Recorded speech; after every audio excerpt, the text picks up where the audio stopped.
getting started with your site from Easy Websites.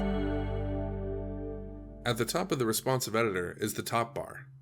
Here you can quickly jump to other pages on your site, or change the view from desktop to tablet or mobile. It's important to remember that these are not separate websites, but instead are how your site will look on other devices.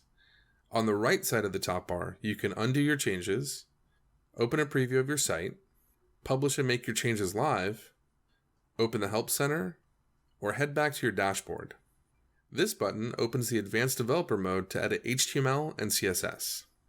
On the left sidebar, you can customize your site's global design settings, add, remove, or reorder pages, drag and drop new widgets into your site, import and manage content, set up personalization rules, add an e-commerce store, start a blog, or adjust general site settings. In the middle, you have the content editor. It looks like your website, but you can edit just about everything here.